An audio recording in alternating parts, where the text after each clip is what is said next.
الله السميع العليم من الشيطان الرجيم. بسم الله الرحمن الرحيم. الحمد لله الذي هدانا لهذا وما كنا لنهتدي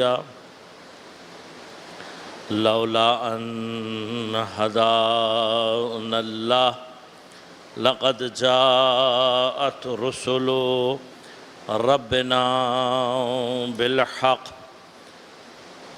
الصلاة والسلام على رسول المسدد المصطفى الأمجد المحمود الأحمد أبي القاسم محمد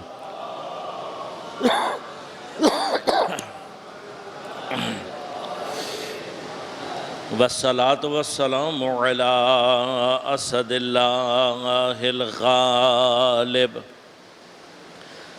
غالب على كل غالب علي بن أبي طالب. والصلاة والسلام على سيدة المعصومة المظلومة الطاهرة البتول بضعة الرسول فاطمة الزهراء سيدة النساء العالمين. والصلاة والسلام على الحسن المجتبى والحسين المظلوم وأهل بيته الطيبين الطاهرين المعصومين المظلومين المنتجبين المنتخبين، لا سيما بقية الله في الأراضين، روحي وأرواح العالمين لتراب مقدمه الفداء. ولعنة الله على أعدائهم أجمعين. أما بعد، قال الله تعالى في كتابه الكريم: بسم الله الرحمن الرحيم. قل إن كنتم تحبون الله فاتبعوني يحببكم الله ويغفر لكم ذنوبكم والله غفور رحيم. صلوات.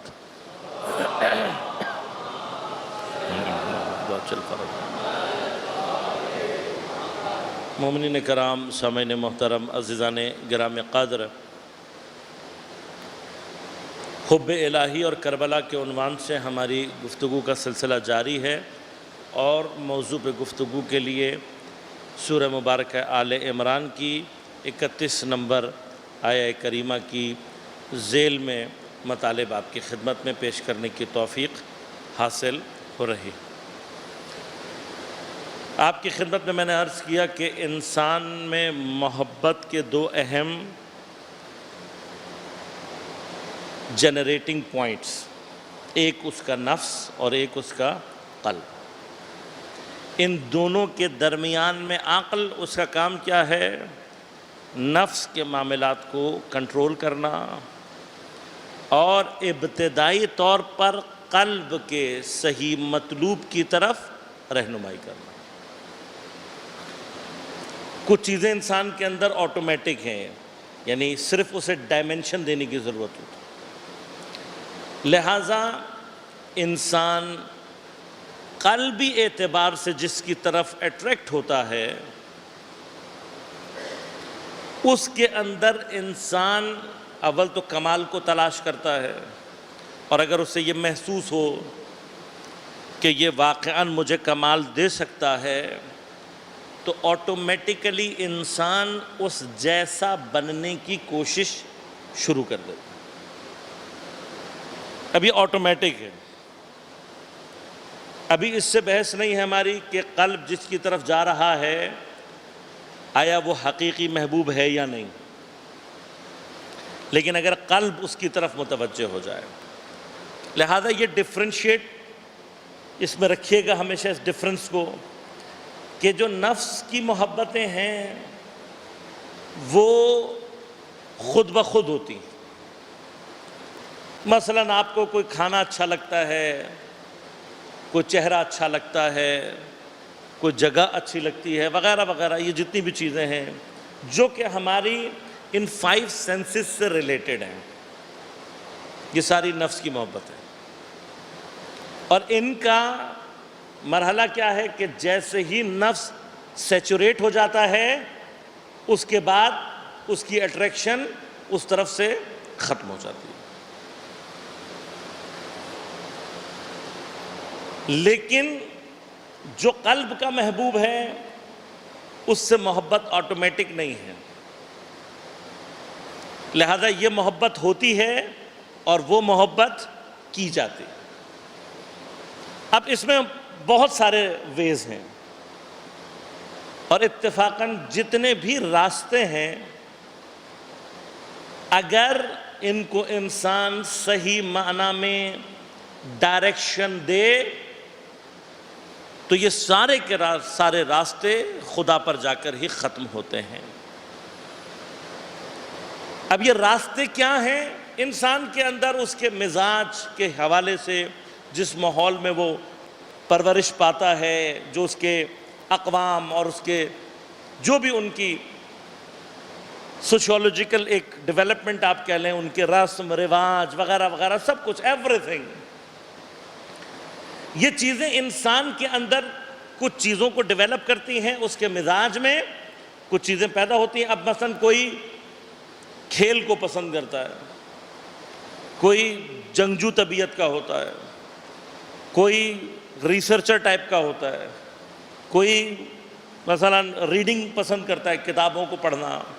ہر شخص کے اندر اپنی طبیعت کے مطابق, اور پھر وہ اپنی اسی طبیعت کے مطابق جو اس کے اندر ہوتی ہے کسی ایسے شعبے کو, کسی ایسی فیلڈ کو چوز کرتا ہے کہ جو وہ سمجھتا ہے کہ یہ میرے مزاج اور میری طبیعت کے مطابق ہے.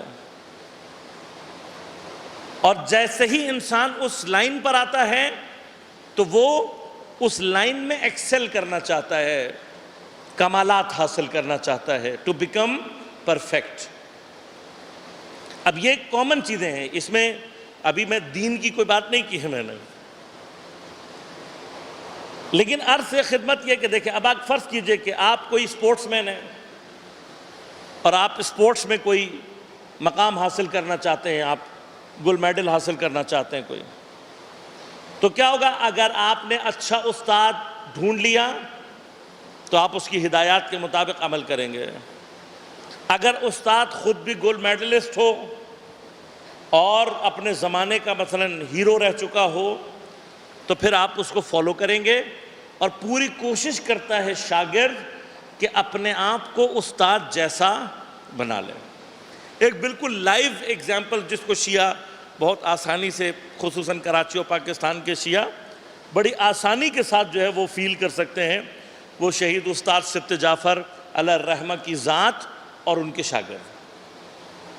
آپ نے افسوس خانی میں ماشاءاللہ جس طرح سے مہارت حاصل کی اور پھر جیسے اپنے شاگردوں کی تربیت کی, اب آپ ماشاءاللہ پرفیکشن کے جس لیول پر تھے, تو اب آپ کے شاگرد کیا چاہتے ہیں کہ آپ کے شاگرد یہ چاہتے ہیں کہ ہم بالکل اپنے استاد کو کاپی کریں, اور جتنا شاگرد اچھا کاپی اور اچھا وہ کر پاتا ہے اتنا وہ اپنے لیے باعث افتخار سمجھتا ہے. اب بات کیا ہے کہ اسی طرح سے, چاہے یہی فیلڈ ہو چاہے کوئی اور فیلڈ ہو, اس میں انسان ذرا سا متوجہ ہو جائے کہ یہ جتنے بھی دنیاوی استاد ہیں یا فلاں ہیں, ٹرینرز ہیں وغیرہ وغیرہ, یہ دنیاوی آئیڈیلز یہ ایک سٹیپ تک تو آپ کے لے جا سکتے ہیں, اس سے آگے نہیں لے جا سکتے. اگر انسان اس کو سمجھ جائے تو آٹومیٹیکلی وہ خدا کی طرف متوجہ ہو جاتا ہے.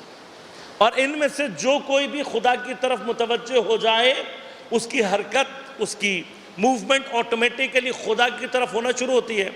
اور جیسے ہی, یاد رکھیے گا, انسان کی موومنٹ خدا کی طرف ہونا شروع ہو اور خدا اس کا آئیڈیل بن جائے تو انسان اسی طرح سے اپنے اندر وہ کمالات پیدا کرنا چاہتا ہے جو اس کے محبوب میں ہیں، اور اس پروسیس میں اگر انسان صحیح سے آگے چلے تو اگر اس کا محبوب خدا ہے حقیقی تو خود بخود اس کے وجود سے خدائی صفات جھلکنے لگتی ہیں۔ یہ ولایت کے درجے ہیں، انشاءاللہ پھر میں ولایت کی بحث میں اس کو تفصیل سے بھی عرض کروں گا کہ کون سے مراحل طے کر کے یہ جو ولیوں کے اندر سے کرامات ظاہر ہیں یہ کیا ہے، یہ اسماء الہی کا ظہور ہوتا ہے۔ لیکن سٹارٹ کہاں سے لینا ہے کہ پہلے خدا کو اپنا حقیقی محبوب بنانا ہے۔ خدا محبوب بن گیا، اچھا ادھر سے انسان کے اندر ابھی تک جتنا کچھ ہم نے دیکھا، جتنا کچھ ہم نے ڈسکس کیا، انسان کی تمام محبتوں کا بالآخر فائدہ اسے ہو رہا ہے، اور ہمیں جو محبت کی ڈیفینیشن سمجھ میں آئی وہ ابھی تک یہی ہے۔ سوال یہ پیدا ہوتا ہے کیا خدا بھی کسی فائدے کے لیے؟ یحببکم اللہ، اللہ بھی تم سے محبت کرے گا تو اللہ کو تو کوئی فائدہ پہنچا ہی نہیں سکتا، نہ اس سے بیسٹ کوئی اور ہے، تو پھر اللہ ہم سے کیوں محبت؟ مثلا میں اپنے سے کمزور سے محبت کروں، اسے آپ رحم تو کہہ سکتے، محبت نہیں کہہ سکتے، تو پھر اللہ کی محبت کا معنی کیا ہے؟ اس پہ غور کیجئے گا، کیونکہ یا تو ہم یہ مان لیں کہ خدا نعوذ باللہ اللہ تعالیٰ محبت کرتا ہی نہیں ہے، تو پھر قرآن کے ان الفاظ کو کہاں لے کر جائیں گے؟ یا اللہ اگر محبت کرتا ہے تو پھر اس کی محبت تو وہ چونکہ پرفیکٹ ہے، ایبسلیوٹ پرفیکشن رکھتا ہے، انفائنائٹ ذات ہے، اسے اب چاہنے کے معنوں میں نہیں ہے، کوئی فائدہ حاصل کرنے کے معنوں میں نہیں ہے، لیکن کیا ہے؟ چونکہ خدا ایبسلیوٹ کمال ہے، اس ایبسلیوٹ کمال مطلق ہونے کی وجہ سے وہ صرف اور صرف کمال سے ہی محبت کرتا ہے۔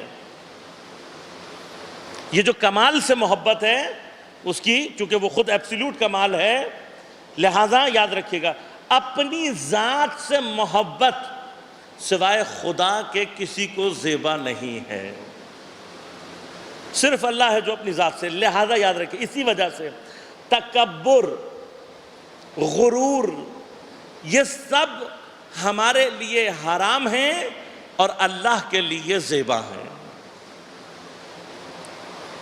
اس کے لیے زیبا ہیں۔ وہ اگر تکبر کرے گڈ، وہ اگر غرور کرے، غرور بے معنی ہے ہمارا اردو والا، اس کے لیے زیبا ہے۔ اسی طرح سے اپنی ذات سے محبت کرنا اس کے لیے زیبا ہے، لیکن اپنی ذات سے تو اس نے محبت کی اور وہ محبت اس کی ہے، لیکن کنت کنزا مخفیہ، میں چھپا ہوا خزانہ تھا، میں نے چاہا، احببت کہ مجھے پہچانا جائے۔ یہ جو پہچان ہے میری اللہ تعالیٰ، یہ جو اللہ کی ذات کی پہچان ہے، یہ خود اس کے کمال کا حصہ ہے۔ اب آپ غور کیجئے گا، جو ایبسلیوٹ کمال ہے، کمال مطلق ہے، چونکہ وہ کمال سے محبت کرتا ہے تو جتنا کوئی با کمال ہوتا چلا جائے گا اتنا آٹومیٹیکلی اللہ اس کا اور وہ اللہ کا محبوب ہوتا چلا جائے گا۔ اب وہ توحید کی بحثیں ہیں، انشاءاللہ کبھی ہم توحید کو موضوع بنا کر آپ کی خدمت میں عرض کروں گا، معارف تو عرض کروں گا کہ اس کمال اول سے جو کبھی بھی پہلا کمال نکلا ہے وہ نور محمد و آل محمد ہے، لہذا اللہ کو کائنات میں محمد و آل محمد کے علاوہ اور ان سے زیادہ کسی سے محبت نہیں ہے، صرف وہ ہیں جن سے وہ کیوں؟ چونکہ وہ کمال ہے اور کوئی بھی کمال ہوگا اس سے وہ محبت کرے گا۔ اب ہم سے کیا کرتا ہے پھر؟ وہ ہم سے بھی محبت کرے، یحببکم اللہ، اللہ تم سے بھی محبت کرے گا۔ تو یاد رکھیے گا ہماری سے محبت اللہ کی سیکنڈ فیز میں، فرسٹ فیز میں نہیں ہے۔ فرسٹ فیز میں وہ کس سے محبت کرتا ہے؟ صرف محمد و آل محمد سے۔ اب اللہ، آیت کے الفاظ ذہن میں رکھیے گا، ان کنتم تحبون اللہ، اگر تم محبت کرنے والے ہو فاتبعونی، میری محبت کرو، میری اتباع کرو، یحببکم اللہ، اللہ تم سے محبت کرے گا۔ یعنی ہماری محبت اور اللہ کی محبت کے درمیان میں پیغمبر کی اتباع ہے، ہماری محبت پہنچے گی بھی ان کے وسیلے سے، اور اللہ کی محبت ہم تک پہنچے گی بھی انہی کے وسیلے سے۔ یعنی وہ ہمیں کیوں پسند کرے گا؟ اس لیے کہ ہم اللہ کے نبی کی اتباع کر رہے ہوں گے، جو مطالب انشاءاللہ میں کوشش کروں گا کہ آنے والے 2 یا 3 دن میں آپ تک پہنچا سکوں کہ اتباع کا ایگزیکٹلی معنی کیا ہے اور اللہ ہم سے کیا چاہتا ہے۔ آیت کیا کہہ رہی ہے؟ جب اللہ محبت کرے گا تو کیا کرے گا؟ وَيَغْفِرْ لَكُمْ ذُنُوبَكُمْ، اللہ تمہارے گناہ معاف کر دے گا، وَاللَّهُ غَفُورٌ الرحیم۔ جب اللہ محبت کرے گا تو میرے گناہ معاف کر دے گا۔ بس اللہ کی محبت کیا ہوئی یہ یاد رکھیے گا۔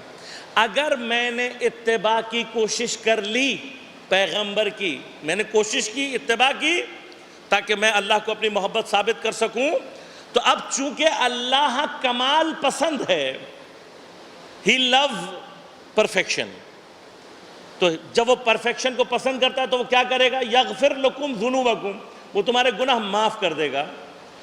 گناہ بنیادی طور پر انسان کے اندر امپرفیکشن ہے، اور جب اللہ گناہ معاف کر دیتا ہے تو کیا ہوتا ہے؟ انسان کے اندر پرفیکشن پیدا ہونا شروع ہو جاتی ہے۔ اب جیسے ہی انسان کے اندر پرفیکشن پیدا ہونا شروع ہوتی ہے تو اللہ چونکہ پرفیکشن کو پسند کرتا ہے، انسان اللہ کے لیے قابل پسند، اس کو اللہ لائک کرنا آٹومیٹیکلی شروع کر دیتا ہے۔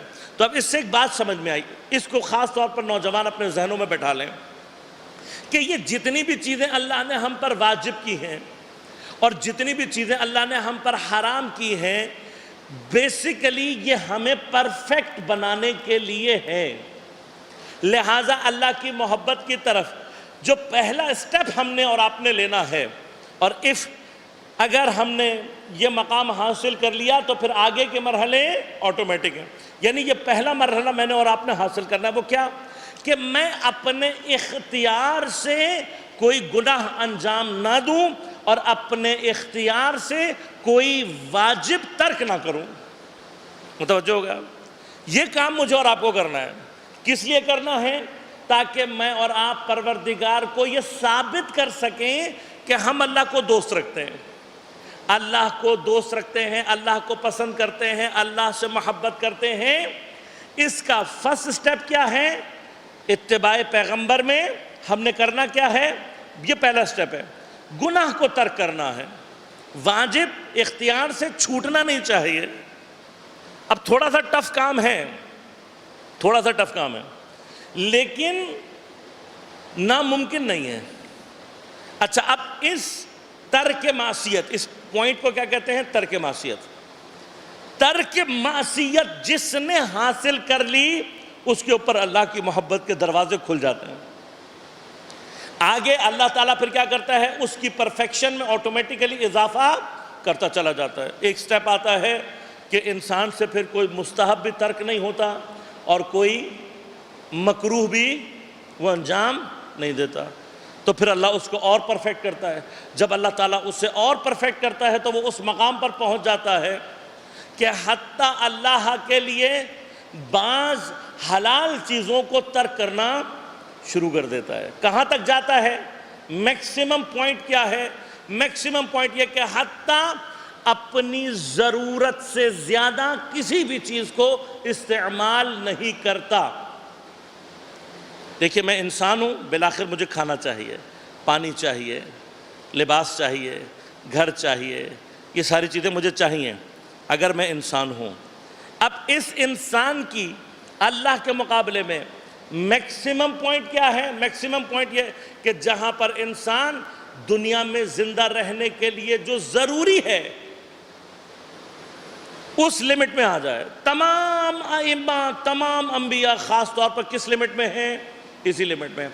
اگر کسی نبی نے کسی چیز کو ضرورت سے زیادہ گرچہ راہ خدا میں ہی کیوں نہ ہو استعمال کیا تو قیامت کے دن اسے حساب دینا پڑے گا۔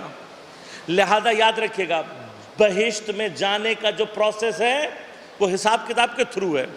اب انبیاء اور ائمہ یہ سب بہشت میں پہنچیں گے، لیکن ہم نے روایت پڑھی ہے بہشت میں سب سے پہلے کون پہنچے گا؟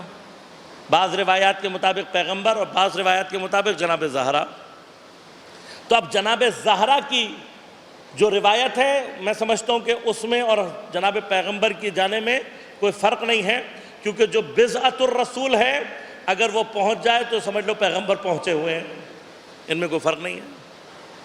لیکن جناب سیدہ کیوں بہشت میں سب سے پہلے جائیں گی، اس کے بارے میں جب آپ حضرت کی زندگی کو جا کر اسٹڈی کرتے ہیں تو تمام معصومین میں حتیٰ یہ بھی ثابت ہے کہ جناب سیدہ نے حتیٰ ضرورت سے کم دنیا کو استعمال کیا ہے،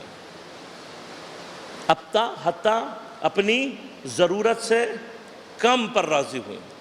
تو یہ جو طبقہ ہے، اب جتنا اوپر جاتے جائیں گے اتنا تقویٰ کا لیول بڑھتا چلا جاتا ہے، جتنا تقویٰ بڑھتا چلا جاتا ہے اتنا آٹومیٹیکلی انسان محب خدا ہوتا چلا جاتا ہے۔ لیکن ہمارے اور تقویٰ کے راستے میں ہم تو ابھی ترک معصیت والی منزل میں پھنسے ہوئے ہیں کہ پہلے اس کو حل کر لیں۔ کیا چیز ہے جو آ کر ہمارے اور اس ترک معصیت والے ایریا میں رکاوٹ بنتی ہے؟ وہ ہے حب دنیا۔ زین للناس حب الشہوات، لوگوں کے لیے یہ جو دنیا کی شہوات اور لذات ہیں ان کو زینت دی گئی ہے۔ لہذا سورہ مبارکہ توبہ میں نے کل جس آیت تک آپ کو پہنچایا تھا، اللہ تعالیٰ ارشاد فرماتا ہے ان کان آباؤکم و ابناؤکم و اخوانکم و ازواجکم و عشیرتکم، تمہارے باپ اجداد، تمہارے بھائی وغیرہ، تمہاری بیویاں، تمہارا اولاد اور تمہاری جو قبیلہ ہے، یہ ساری چیزیں۔ وَأَمْوَالٌ اقْتَرَفْتُمُوهَا، اور وہ مال جو تم نے کما کے رکھا ہوا ہے۔ وَالتِّجَارَةٌ، وہ تجارت کے جس کے کم ہو جانے اور بزنس کے گھٹ جانے کا جو خوف تمہارے اندر ہے۔ وَأَمْوَالٌ تَرْضَوْنَهَا وَمَسَاكِنُ تَرْضَوْنَهَا، اور وہ گھر جو تم نے بڑی رضا اور رغبت سے بنائے ہیں اپنے لیے۔ یہ ساری چیزیں احب الیکم من اللہ والرسول وجہاد فی سبیل اللہ، یہ ساری چیزیں اگر تمہیں اللہ سے، اس کے رسول سے اور اس کے راستے میں جہاد سے اگر یہ چیزیں زیادہ پیاری ہیں، فتربصوا، پھر تم تھوڑی دیر ویٹ کرو، حتی یاتی اللہ بامرہ، یہاں تک کہ اللہ تمہارے اوپر اپنا عذاب لے کر آئے۔ اب کیا مسئلہ ہے؟ یہ مال کی محبت، یہ بچوں کی محبت، بیوی کی محبت، گھر، تجارت، سب کی محبت، اللہ کہتا ہے رکھو، رکھنا برا نہیں ہے، لیکن یہ محبت اللہ، رسول اور جہاد کے درمیان نہیں آنی چاہیے۔ یعنی اللہ مانگے تو پھر تمہارے لیے دینے کی صلاحیت موجود ہو، رسول کی بات آ جائے تو تمہارے اندر دینے کے لیے، اگر جہاد کی بات آ جائے، اب لازمت ہے اللہ اور رسول معمولاً کہیں اگر طلب کرتے ہیں تو وہ مقام جہاد۔ اب جہاد میں تم دے سکو، جہاد کا جب وقت آئے تو تم مال اپنا دے سکو، یہ کیفیت۔ اور تقریباً اللہ نے قرآن میں جہاں کہیں پر بھی جہاد کا ذکر کیا ہے وہاں پر اللہ تعالیٰ نے ان دو چیزوں کے جہاد کا خاص طور پر ذکر کیا، مال اور جان۔ اور جہاں تک میری ناقص سٹڈی ہے وہ یہ کہتی ہے کہ تقریباً ہر جگہ اللہ نے مال کے جہاد کو مقدم رکھا ہے جان کے جہاد سے۔ یعنی پہلا جہاد کون سا ہے؟ مال کا۔ اچھا، پہلے سے علاوہ افضل بھی جہاد کون سا ہو سکتا ہے؟ مال کا۔ حتیٰ مال کا جہاد افضل ہو سکتا ہے۔ اچھا، کیا جان اور مال کا جہاد کرنے والے ڈگری کے اعتبار سے کوئی خاص فرق نہیں؟ ان اللہ اشتری من المؤمنین انفسہم واموالہم بان لہم الجنہ، خرید لیتا ہے اللہ جانوں کو بھی اور مالوں کو بھی، اور بدلے میں کیا دے گا؟ جنت۔ تو اللہ تعالیٰ قبول کیا کرتا ہے؟ جان بھی قبول کر رہا ہے، مال بھی، لیکن مال کو مقدم کیوں رکھا ہے اکثر جگہوں پر؟ اس کی کئی وجوہات ہیں۔ ایک وجہ تو یہ بھی ہے کہ بعض اوقات بعض ایسے بھی لوگ ہوتے ہیں جن کے لیے جان دینا آسان ہوتا ہے، مال دینا مشکل ہو جاتا ہے ان کے لیے۔ دوسری بات، مال دینے والے جو مال دینے کے لیے آمادہ ہو جائیں، بعض اوقات ان کے لیے جان دینا بھی کوئی اتنا مشکل، یعنی ایک ٹریننگ کا حصہ مال کا جہاد ہے، دوسرا حصہ جان کا جہاد۔ ایک وجہ اس کے علاوہ کیا ہے؟ فرمایا کہ بعض اوقات اب ضروری نہیں ہے کہ جب جان کا جہاد ہو تو سب جائیں۔ میرے جیسے جان کے جہاد پہ چلے جائیں گے تو وہ بجائے کام آنے کے پتہ لگا 4 آدمی مجھے اٹھانے کے لیے چاہیے۔ تو بات یہ کہ ہر آدمی بعض اوقات جان کے جہاد کے لیے آمادگی نہیں رکھتا، لیکن مال تقریباً سب۔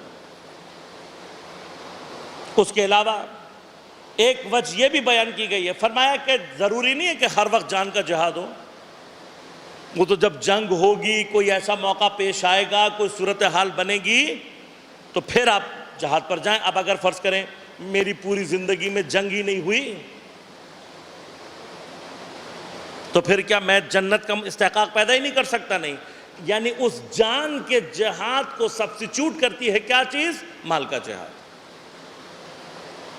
لہذا اللہ تعالیٰ نے مال کے بارے میں، کل میں نے ایک بات کی تھی اگر آپ کے ذہن میں ہو، کہ قرآن میں کئی مقامات پر خیر کا جو لفظ ہے اس سے کیا تعبیر کی گئی ہے؟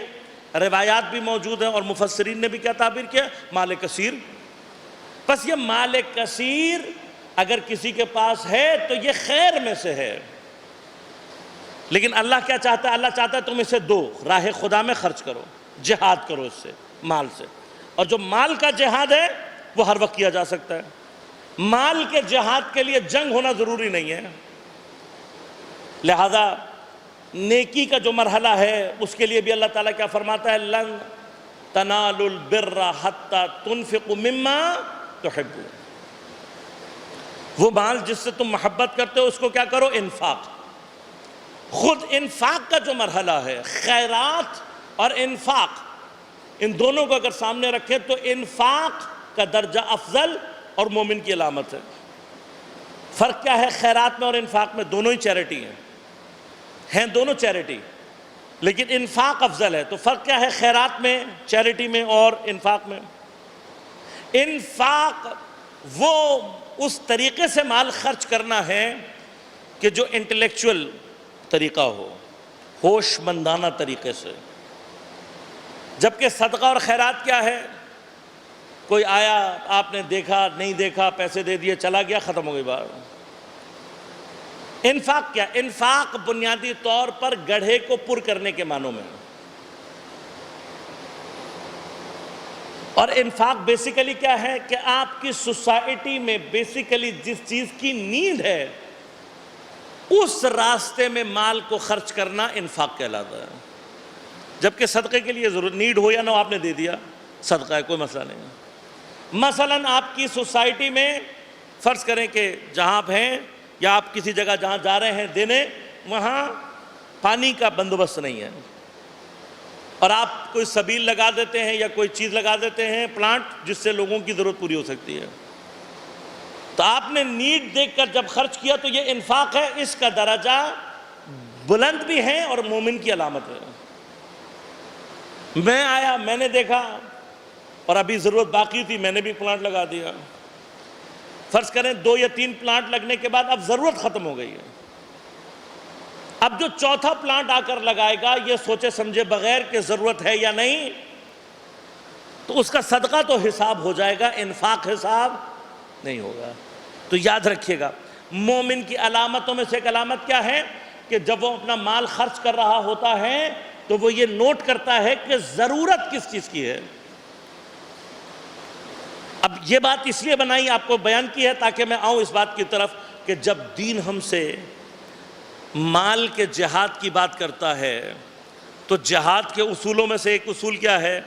سب سے پہلا اصول یہ کہ جب جہاد ہوگا تو کوئی رہبر، کوئی منظم شکل میں آپ لشکر تیار کرتے ہیں، پلاننگ کرتے ہیں، اگر مال سے جہاد کرنا ہے تو ہیپ ہیزرڈ نہیں، مال سے جہاد کرنا ہے تو اپنا اس جہاد کے لیے لشکر تیار کرو، منظم طریقے سے ادارہ بناؤ، پلاننگ کرو، چیزوں کو ایک فارم میں لے کر آؤ۔ پہلی بات، مثلا جہاد ہو رہا ہے اور میں جوش اور جذبے میں آ کر میدان میں کود جاؤں بغیر سوچے سمجھے اور جا کر اپنے آپ کو دشمن کی ٹینک کے سامنے لے جاؤں،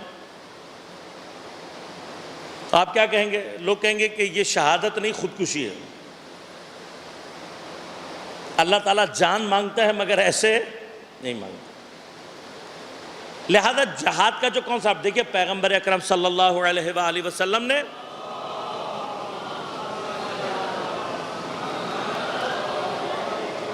یا مولا کائنات کو اپنے زمانے میں جان کے جہاد کا جب موقع ملا ہے تو آپ نے پوری پلاننگ سے کیا ہے۔ باقی تمام ائمہ نے مال کا جہاد کیا ہے اور باقاعدہ سسٹمائز کرنے کی کوشش کی، اور چونکہ چیزیں ائمہ کے ہاتھ میں ہوتی تھیں تو ائمہ اس کو پوری طرح سے کنٹرول کر کے اور ایک جہادی انداز سے اس کو آگے بڑھاتے تھے۔ لہذا مال سے جہاد اگر ہم کرنا چاہتے ہیں، اب یہ بطور عموم ہے، سب کے لیے ہے، جس کے پاس 1 روپیہ ہے اور جس کے پاس 1 لاکھ یا 1 کروڑ روپیہ ہے، دونوں کے لیے امپورٹنٹ کیا ہے؟ چیزوں کو سسٹمائز کرو پراپر پلاننگ کے ذریعے سے، اور بہتر کیا ہے کہ اس کو چیریٹی کے لیول سے نکال کر انفاق کے لیول پر آؤ اور اپنی سوسائٹی میں جہاں ضرورت ہے اس کے مطابق۔ یہ جہاد مالی ہے، اور اس جہاد مالی کی ابتدا کس نے کی ہے؟ اس جہاد مالی کی ابتدا جناب خدیجۃ الکبریٰ سلام اللہ علیہا۔ اب جناب خدیجۃ الکبریٰ نے اپنا تمام تر مال پیغمبر اکرم صلی اللہ علیہ وآلہ وسلم کو دے دیا، اور اتنے خلوص کے ساتھ دیا کہ دیا جناب خدیجۃ الکبریٰ نے تھا۔ اللہ تبارک و تعالیٰ نے فرمایا وَوَجَدَكَ عَائِلًا فَأَغْنَىٰ، اے حبیب ہم نے تمہیں تنگ دست پا کر غنی کر دیا۔ دیا جناب خدیجۃ الکبریٰ نے، اور اللہ نے کہا ہم نے دیا۔ اب یہ بہرحال ہسٹری کی ایک الگ کہانی ہے کہ اہل بیت کی شخصیات کے مقابلے پر فیک شخصیات کو مثلا یا جھوٹے واقعات کو ڈیولپ کیا جائے۔ لہذا وہ جنگ تبوک کا، غزوہ تبوک کا جو واقعہ ہے، اس کے لیے مثلا اس طرح کی باتیں کہ کوئی اپنے گھر کا آدھا سامان لے آیا، کوئی پورا سامان لے آیا۔ کیوں؟ اس لیے کہ غزوہ تبوک کو غزوہ اسرا کہتے ہیں، اور غزوہ اسرا یعنی سختی کا غزوہ۔ اب اس سختی کے لفظ کو استعمال کر کے اس سے مراد کیا لی جا رہی ہے؟ زبردستی مالی سختی۔ جبکہ اگر آپ ذرا سا تاریخ کا بہتر مطالعہ کریں تو آپ کو پتہ لگے گا کہ مسلمانوں کے اوپر مالی تنگی خیبر کی فتح سے پہلے رہی ہے، لیکن خیبر فتح ہونے کے بعد مسلمانوں کے لیے مالی تنگی کا دور ختم ہو گیا۔ لہذا ام المومنین فرماتی ہیں کہ خیبر کے بعد پہلی مرتبہ ہم نے پیٹ بھر کر کھانا کھایا۔ تو خیبر کے بعد مالی طور پر پرابلم نہیں رہ گئی تھی۔ غزوہ تبوک کو غزوہ اسرا اس لیے کہتے ہیں کہ جس زمانے میں پیغمبر نے اس لشکر کو حرکت دی تھی وہ زمانہ گرمی کا تھا، پہلی بات، اور منافقوں کا ایک گروہ بنو امیہ یہودیوں کے ساتھ مل کر پوری طرح سے اپنے کام کر رہے تھے۔ انہوں نے لوگوں کو ڈرانا اور دھمکانا شروع کر دیا تھا، جو کہ انہوں نے پوری تاریخ میں کیا ہے کہ رومی اتنا بڑا لشکر ہے اور وہ تیار ہو گئے ہیں اور وہ حملہ کرنے والے ہیں۔ مختلف اس طرح کے عناصر طے ہوئے کہ پیغمبر نے اس لشکر کو طے کیا، یعنی منافقین کے جواب کے لیے بھی۔ ثانیاً اگر لشکر نہیں تھا، کیونکہ بعض لوگ یہ کہتے ہیں کہ جی پیغمبر تو غیب کی خبریں دیتے تھے، انہیں نہیں پتا تھا کہ لشکر کوئی ہے یا نہیں ہے، مطلب لشکر نہیں تھا جب پیغمبر گئے تو کوئی لشکر نہیں تھا۔ اب ایک بڑا طبقہ ہے وہ یہ کہتا ہے کہ جی آپ کہتے ہو کہ پیغمبر کو علم غیب تھا۔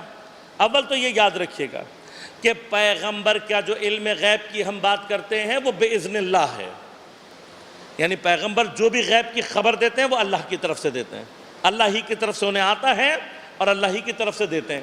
تو جس چیز کا اللہ ان کو علم دے گا وہ ہوگا، ایک تو یہ بات۔ لیکن اس کے علاوہ جو اہم ترین بات ہے وہ یہ ہے کہ پیغمبر کی اسٹریٹجی یہ بتا رہی ہے کہ پیغمبر جانتے تھے کہ جنگ نہیں ہوگی. پیغمبر کو پتا تھا کہ وہاں کوئی لشکر نہیں ہے. آپ لے کر کیوں گئے وہ اپنی جگہ ایک لمبی چوڑی بحث ہے, میں 2-3 پوائنٹ میں کہہ کر آج بات ختم کر دوں. نمبر 1 یہ کہ پیغمبر چاہتے تھے کہ روم فتح ہو, اور آپ نے اپنی زندگی کے آخری ٹائم میں زید بن اسامہ کی سربراہی میں جو لشکر بنا کر بھیجا تھا, اس کے لیے یہ مقدمہ تھا کہ اتنا بڑا لشکر لے جا کر, یعنی اب رومیوں کو فرض کریں اگر یہ پتہ لگا ہو کہ ہمارے لشکر کی اطلاع صرف جھوٹی اطلاع پر پیغمبر لشکر وہ بھی اتنا بڑا لے کر آ گئے, اور صرف پیغمبر لشکر لے کر نہیں گئے بلکہ اس لشکر کے بہانے پیغمبر نے جتنی بھی اس باؤنڈری کی, سمجھ لیں وہاں پر جو بارڈر لائن تھی اسلامی حکومت کی, اس کے جتنے قبائل تھے سب کے ساتھ پیکٹ کر لیا اور سب کو اپنے ساتھ ملا لیا. یعنی اسٹریٹجیکلی یہ جو غزوہ تبوک تھا, جنگ نہیں ہوئی تھی, اس کے فائدے بہت ہوئے تھے. لیکن ہم یہ کیسے کہہ رہے ہیں کہ پیغمبر کو علم تھا کہ وہاں لشکر نہیں ہے اور کوئی جنگ نہیں ہو رہی؟ پیغمبر کو چونکہ علم تھا اس لیے پیغمبر اپنے پیچھے جاتے ہوئے مولا کائنات کو مدینہ میں چھوڑ گئے, ورنہ تجربہ پیغمبر کا موجود ہے کہ جب جنگ ہوتی ہے تو علی کے علاوہ کوئی کام نہیں آتا. تو جناب مولا کائنات کو چھوڑ کر جانا اس بات کی سب سے بڑی دلیل ہے کہ پیغمبر کو پتا تھا کہ جنگ نہیں ہونی. بس ایک چھوٹی سی بات کر کے آج کی گفتگو تمام کروں کہ یہ یاد رکھیے گا, اہم ترین, اور تمام شیعہ سنی جتنی بھی روایات اور جتنی بھی تاریخیں ان میں جا کر پڑھ لیجئے کہ اسی جنگ سے واپسی میں عقبہ کے مقام پر 7 لوگوں نے پیغمبر اکرم صلی اللہ علیہ وآلہ وسلم کو شہید کرنے کا پلان بنایا. ایک درے سے آپ گزر رہے تھے, گزرنا تھا لشکر کو, اور اس کی اللہ تعالیٰ نے اطلاع دی. آپ نے جناب عمار یاسر کو اپنی اونٹنی کی مہار پکڑائی, جناب حذیفہ یمانی کو اونٹ کے پیچھے رکھا اور پہلے سب سے کہا کہ گزر جاؤ. لیکن کچھ ہیں پیغمبر کے ساتھ, وہ کہتے ہیں کہ جی منافقوں کا باپ کیوں نہیں کھولتے ہو, کھولو نا, بولا بیان کرو کون ہیں یہ لوگ جو پیغمبر کو قتل کر رہے ہیں. 7 افراد کہاں ہیں؟ موجود ہیں. کس میں موجود ہیں؟ مسلمانوں میں. اور پھر سے کہہ رہا ہوں, تمام تواریخ, تمام تفسیریں جا کر دیکھ لیں, سب نے اس واقعے کو نقل کیا ہے. اس کے باوجود یہ 7 لوگ چپکے سے اوپر چلے گئے پہاڑ پر, منہ پر انہوں نے اپنے کپڑا باندھا اور پیغمبر کے اونٹ کو چاہتے کیا تھے, اس کو بدکائیں کہ پیغمبر کا اونٹ اچھلے اور آپ گر کے پہاڑی سے شہید ہو جائیں. چونکہ اللہ نے اطلاع دے دی تھی تو جیسے یہ نزدیک آنے لگے, جناب حذیفہ کو ان کے پیروں کی آواز آ گئی, انہوں نے جا کر آگے اپنے عصا سے ان کے گھوڑے پر مارا اور یہ لوگ بدک کے وہاں سے بھاگ گئے. پلان ناکام ہو گیا, چپکے سے آگے لوگوں میں مل گئے. اب اللہ کے رسول نے جناب حذیفہ اور جناب عمار کو سب کے نام بتا دیے تھے. میں اس سے آگے کچھ نہیں کہوں گا. مسلمانوں, انصاف کے ساتھ جا کر تاریخ پڑھ کر دیکھو کہ وہ کون تھا جو جناب عمار سے یہ پوچھتا تھا کہ ان لوگوں میں میرا نام تھا یا نہیں تھا. میں پوچھنے والے سے صرف اتنا کہوں گا کہ اگر تم نہیں تھے تو پوچھ کیوں رہے تھے. ہمارے ہاں کہتے ہیں چور کی داڑھی میں. تو یہ جا کر اب تاریخ سے پوچھو کہ وہ کون تھا جو بار بار جناب عمار سے پوچھتا تھا کہ میرا نام ہے یا نہیں. لہذا عزیزان میں, قرآن کیا کہتا ہے, اپنے بیٹے اگر تمہیں اللہ اور رسول سے افضل. کربلا کس بات کا درس ہے کہ اپنے بیٹوں کو اللہ اور اس کے رسول پر قربان کیسے کرنا.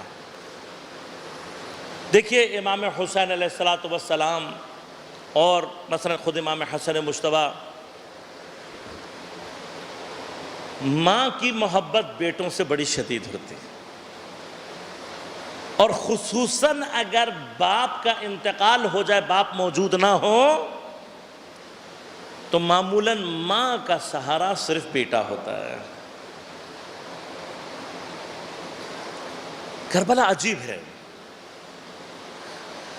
کربلا غیر معصوموں کے ذریعے سے مجھے اور آپ کو یہ بتا رہی ہے کہ خدا کی محبت کے لیے حسین کی محبت دل میں رکھنا ضروری ہے. اور جو حسین کی محبت دل میں رکھ لے تو پھر نہ اسے زندگی سے پیار ہوتا ہے نہ دنیا سے پیار ہوتا ہے۔ لیکن ان تمام افراد کے درمیان میں امام حسن کے 13 برس کے جوان نے جو درس دیا ہے شاید طول تاریخ میں کوئی نہ دے سکے۔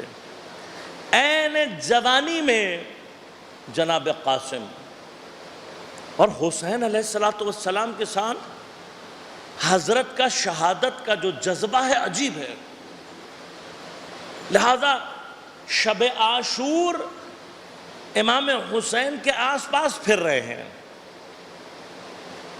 اور جب امام نے بعض افراد کو شہادت کی خوشخبری دی تو اب جناب قاسم سے برداشت نہیں ہو رہا، لہذا موقع ملتے ہی آ کر پوچھ رہے چچا کیا میرا نام ہے؟ امام نے کیا پوچھا؟ امام نے کہا قاسم تمہیں موت کیسی لگتی ہے؟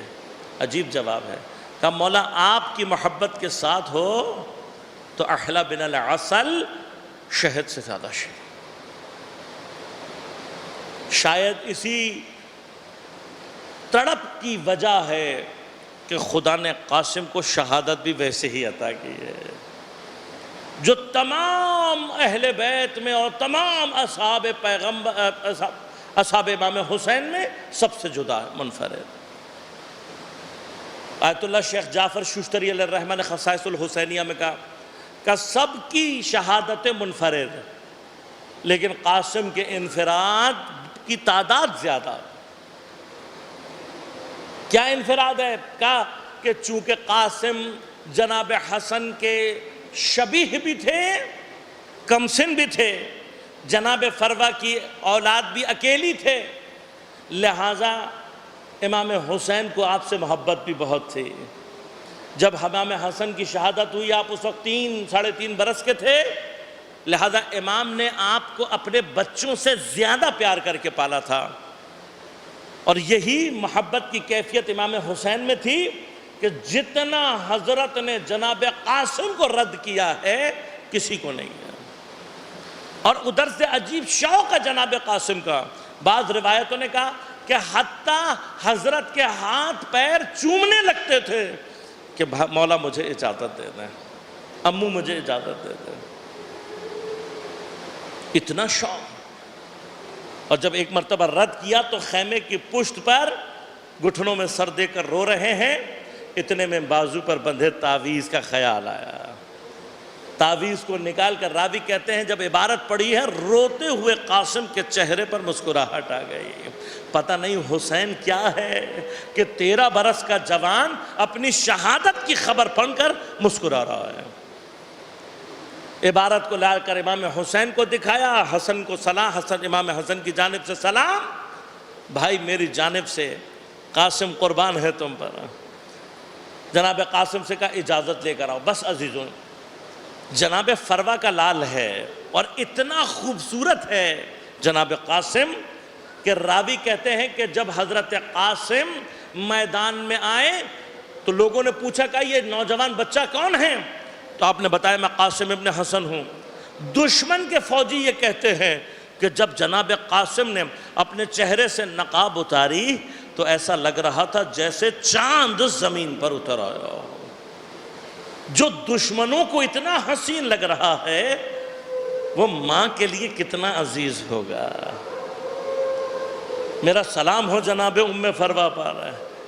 تاریخ کہتی ہے کہ جناب ام فروہ نے جناب قاسم کو اجازت دینے میں کچھ لحظے بھی نہیں لگا۔ خدا جانے جناب ام فروہ کی معرفت کہاں تھی، اتنی جلدی حسین پر قربان کر دیا۔ اب جناب قاسم چھوٹے ہیں، نہ بدن پر زرہ آتی ہے نہ سر پر خود۔ امام نے امام حسن کا امامہ منگا کر اس کے کپڑے کے 2 حصے کیے، ایک کو ایسے قاسم کے گلے میں ڈالا جیسے کفن ڈالتے ہیں، دوسرے حصے کا امامہ بنا کے قاسم کے سر پر رکھا۔ اب جو سوار ہوئے ہیں تو رکابیں، پیر نہیں آتا، رکابیں کھانٹ کر اونچی کی، لیکن راوی کہتے ہیں کسی کو میدان بھیجنے سے پہلے حسین نے اپنے سینے سے لگا کر اتنا گریہ نہیں کیا جتنا قاسم کے لیے کیا۔ پتہ نہیں کتنی محبت ہے حسین کو اس شہزادے سے، اور کسی کی سواری کے پیچھے حسین اتنی دور تک نہیں گئے جتنا قاسم کی سواری کے پیچھے گئے۔ واپس آ کر مسلسل ٹہل رہے ہیں، میدان کی طرف دیکھ رہے ہیں کہ ایسا نہ ہو قاسم مجھے آواز دے اور حسین وقت پر نہ پہنچ پائے۔ لہٰذا تاریخ نے یہ الفاظ لکھے ہیں کہ جناب قاسم کے سر پر جب گرز لگا تو چونکہ شہزادے کے سر پر خود نہیں تھا، پیشانی دوبارہ ہو گئی، چکرا کر جب گھوڑے سے زمین پر گرے ہیں تو واحد شہید ہے۔ ہر کسی نے سلام کیا تھا، علیکہ منی السلام یا ابا عبداللہ، لیکن قاسم نے سلام نہیں کیا، چونکہ چچا کی محبت بہت تھی، آواز لگا کر کہا یا امو ادرکنی، اے میرے چچا میری مدد کے لیے آؤ۔ کہا جیسے ہی چچا کی آواز کا گونجنا تھا، ایک طرف سے حسین نے باز کی طرح سے حملہ کیا، دوسری طرف سے جناب عباس نے، بس جہاں حسن کا لال ریت پر پڑا ہوا تھا فوج میں بھگدڑ مچی ہے۔ علامہ لکھتے ہیں کہ کسی نے حسین کو ایک سے زیادہ مرتبہ آواز نہیں دی، لیکن قاسم نے کئی مرتبہ حسین کو پکارا، کئی مرتبہ آواز دی۔ فرمایا جب بھی قاسم کے بدن پر گھوڑے کا سم لگتا تھا، قاسم تڑپ کر آواز دیتے تھے یا امو ادرکنی، یا امو ادرکنی۔ مجھے نہیں معلوم قاسم نے کتنی مرتبہ حسین کو آواز دی، لیکن راوی کہتے ہیں حسین جب قاسم کے جنازے کے پاس پہنچے، ایک مرتبہ خود کو گھوڑے سے گرا دیا، گھٹنیوں کے بل چلتے ہوئے قاسم کے جنازے کے پاس پہنچے۔ قاسم شدت درد سے ایڑیاں رگڑ رہے تھے، حسین نے قاسم کے رخسار پر رخسار رکھا، کہا میرے بیٹے مجھے معاف کر دینا، حسین کو تجھ تک پہنچنے میں بہت دیر ہو گئی۔ قاسم نے حسین کی آغوش میں دم توڑ دیا، لیکن اب جو قاسم کے جنازے کا حال دیکھا حسین نے، ایک مرتبہ ابا کے دامن کو بچھایا، قاسم کے جنازے کو سمیٹا، اپنی ابا میں سمیٹ کر اب حسین جو خیمے کی طرف چلے ہیں، خدایا ام فروا کی خیر ہو، قاسم کا جنازہ آ رہا ہے۔